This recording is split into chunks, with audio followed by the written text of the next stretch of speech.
Hi guys! Welcome! Today, papakita ko sa inyo kung paano ako nagcha-charge at paano ako namimili ng tamang charger para sa ating mga unit. So ngayon, ang sample ko dito na meron is Dell. Try natin na siya ngayong i-charge.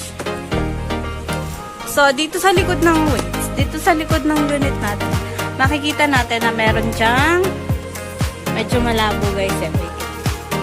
Meron tayo dyang volts and ampere na required para sa ating unit. So, dapat kung ano yung nakalagay dito, yun din yung gagamitin nating charger.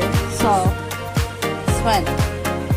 Meron tayo dito 19.5 volts and 4.62 ampere. Okay guys, kagaya nga nung sinabi ko kanina, dapat kung ano yung charger, yung ampere at volts ng ating unit, yun din yung charger na dapat natin gamitin. So, since dito, sa pinakita ko na charger, meron tayo dito 19.5 volts and 4.62 ampere. So, ngayon, ang hawak kong unit, meron dito 19.5 volts and nakalagay kasi dito guys, 3.33 ampere, tapos may slash siya. Tapos, 4.62 ampere.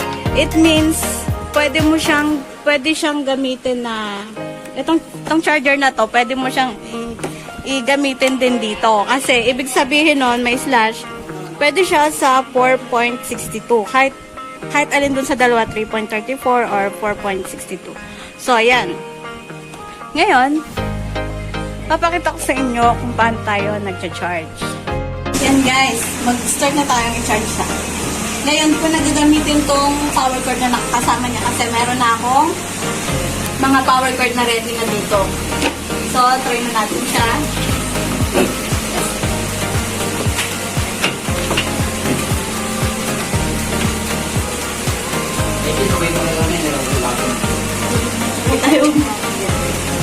Okay guys.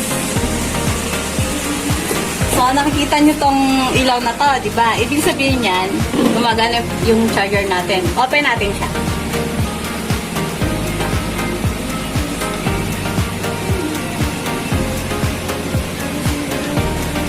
Titingnan natin kung nag-work ba talaga yung charger niya.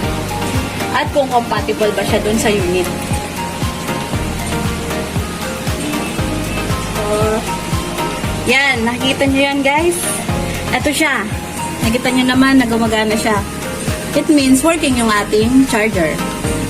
So, yan. Tapos, meron na tayong 91.4%. So, yan na yun. So, kailangan ma-reach nyo yung 100%. Tapos, yun na yung full charge niya. Tapos, usually guys dito, ang mga battery dito, umaabot ng minsan 4 to 5 hours lalo na pag built-in. Pero syempre, depende pa rin minsan sa paggamit nyo. Kung paano gamitin yung ating mga unit. Kung gaano katagal, gano'n. Okay guys, ang ngayon, ito muna para sa ating mini vlog. Sa susunod na video natin, gagawa ko ng content para sa ibang charger naman. Syempre, marami tayong charger na ginagamit. Depende sa unit. Meron ng HP, Dell, Samsung, etc. etc. So, sa susunod na video, yun naman yung ating aalamin. And then, after nun, yung mga battery naman. Kung gaano siya tumatagal, kung anong klase mga battery ang nilalagay namin sa aming mga unit. Pero, I assure you guys na it really works naman.